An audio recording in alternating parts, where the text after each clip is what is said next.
Can you just tell me a little bit about Will Connors? It was 8 to 10 weeks, and now obviously the news that it'll be the rest of the season. Was it something that happened since, or was something more visible that popped up on a review?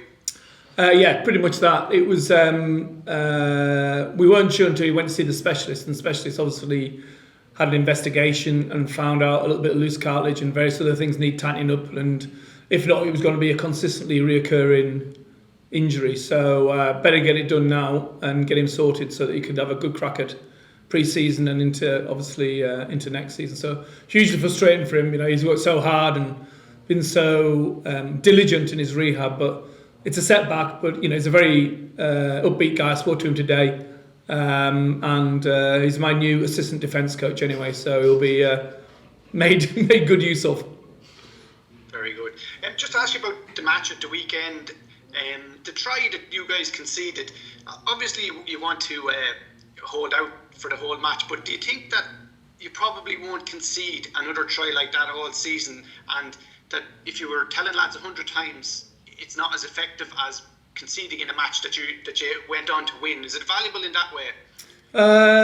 Yeah, I mean, you don't want to concede any, and certainly not a soft one like that. I didn't think they'd really threatened us, and we'd spoken all week about the threat of Rhys Webb around the ruck, and he made 2 line breaks, one of which resulted in a try. So pretty frustrating from my point of view, and it's a good lesson, obviously for Ryan in particular. That fundamental of setting the ruck first. But overall, I was delighted with the performance. Although we didn't nail the clinical stuff in the red zone, I thought our build-up play a lot of the time was excellent. And this is a group of players that haven't played so much together, or they've had a long period in that COVID break, and obviously post that we had the European games. A lot of these lads hadn't played for a long time, so I still felt we were finding our feet a bit. I felt we were better than we were the previous week, and obviously we want to take it up a level this week against the Lions.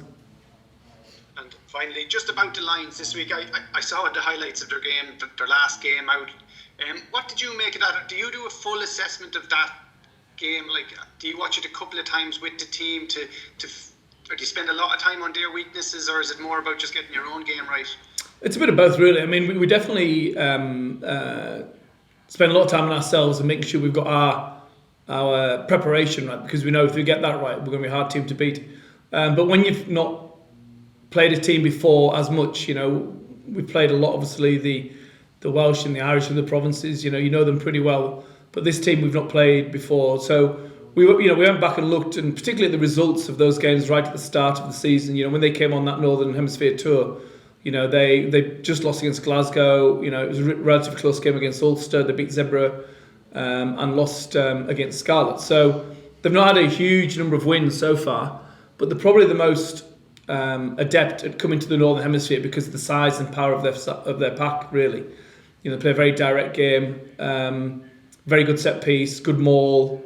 Typical South African team. So if any team's going to be ready to come up and play Northern Hemisphere rugby in February, then it's the Lions. So, and as you know, they've got a huge history, and we need to be very respectful of everything they bring this weekend, and we need to play well. And we've got 2 away games to come against Treviso and then against Ulster. So it's a great block for us, because originally, remember, the Six Nations was only going to have 2 games in us for us, but because of the cancellation, we've ended up playing this run of games now, which has been brilliant for young players and brilliant for the fringe players who needed to prove a point. Best of luck. Thanks, Stuart. Hi, Stuart. Ashling here from Off the Ball. How are you? Yes, good, thanks. Good. Just to mention James Lowe, he was back with a bang at the weekend. He had a brilliant 56-minute try, and it's great to see himself and the young cap Jimmy O'Brien. They've been called into the Ireland Six Nations squad as well.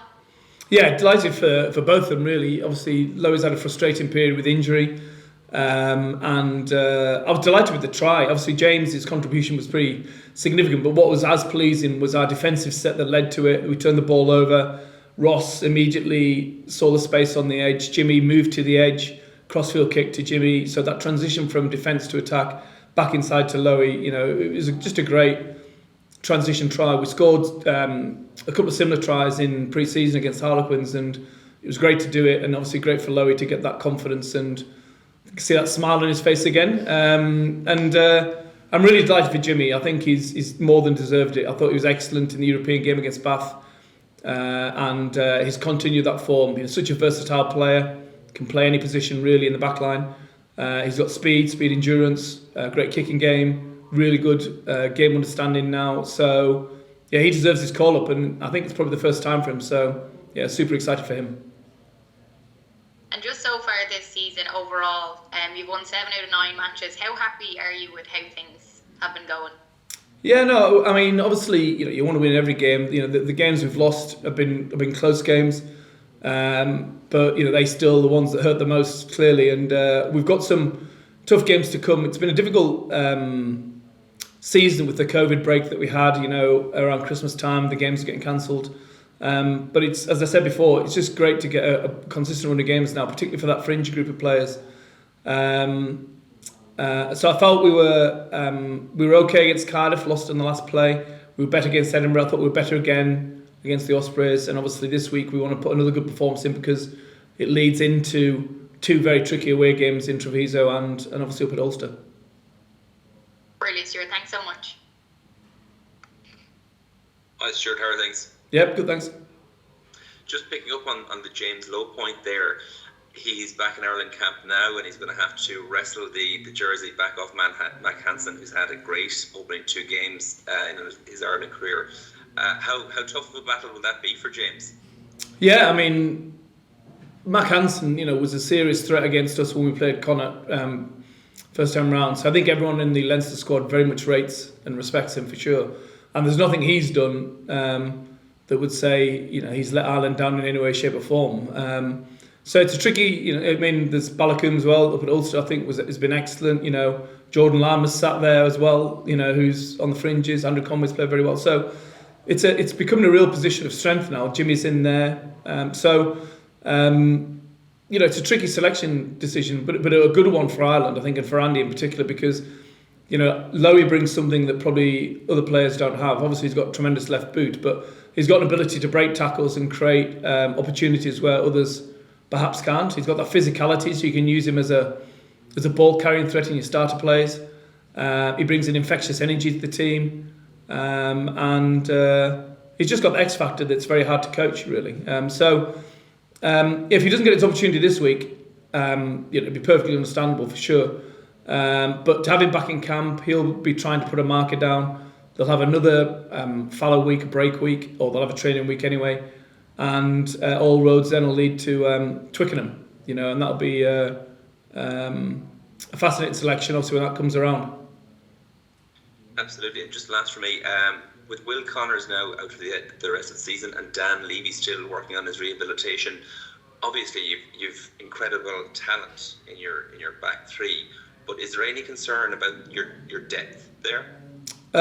No. I mean, Dan Levy's a lot further on than you think. There's a good chance he'll be involved this week. So whilst you lose Will, Dan's definitely making great progress from his hand injury. Other than that, he's been fine. It was just an unlucky hand injury. So just needed time to heal. So he's probably further down the line. You think Scott Penny's been excellent for us recently. Mark Maloney obviously got his opportunity at 6, but he can play 7. So Rhys Ruddock's, chomping at the bit for an opportunity. Josh Murphy's waiting in the wings. Max Deegan, obviously, there's plenty back rowers.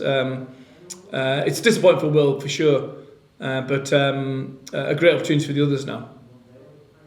Great, thanks, Mr. Stuart. Jerry Carney, if you have a question from the floor there, thank you. Yeah, hi Stuart. I'm just wondering, what do you think a team like the Lions bring?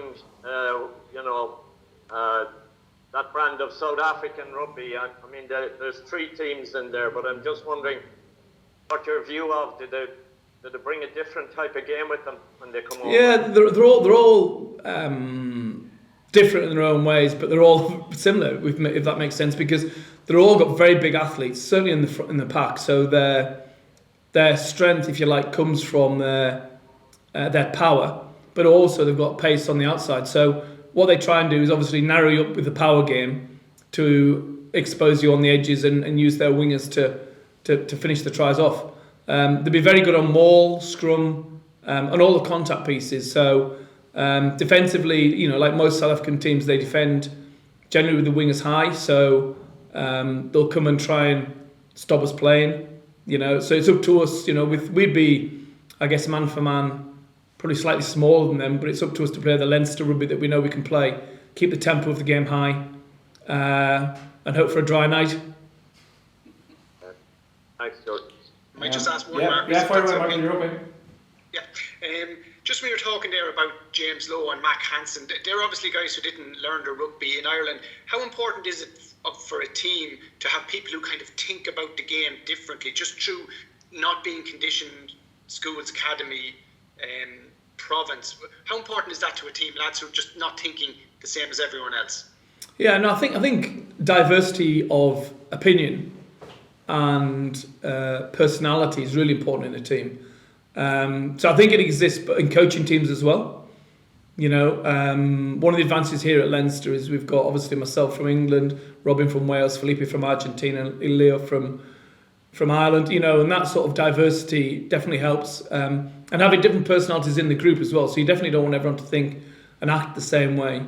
That said, there needs to be some form of like template that everyone's following. You know, otherwise you get a Barbarians team, and we've seen Barbarians games where, you know, they've been successful a lot of the time. They get lost because there's so many different ways in thinking of doing the game. So I think one of Ireland's real strengths is actually the cohesion and confidence they have from everyone being on the same page. So it's important to use James in that way. You know, he has to be on the same page, but also bring that little bit of something different that perhaps other players don't have. And then further down the line, because the players like James won't be available for us for a while now when it's gone to 5 years, and you're lucky enough to pick up Mac Hansen through his mother's connections. Is there something that can be put to root for further down the line about targeting different populations in Ireland? You know, the way France have all of their players are coming from all over the place. Could you suggest something that Ireland can tap into not really. No, I mean, I don't think Ireland need to scour other countries to look for talent. You know, I think the talent that Ireland have. You know, if I'm talking about like a Jimmy O'Brien or Hugo Keenan or Jordan Lama or guys like that, you know, they can all do something different, and they can all be effective top-end international players. You know, there's more than enough. It's just making sure you give them enough framework to be able to play within, you know, the game plan that you've designed, but enough flexibility within that. I think Ireland are demonstrating that, you know, pretty well on their own, to be honest.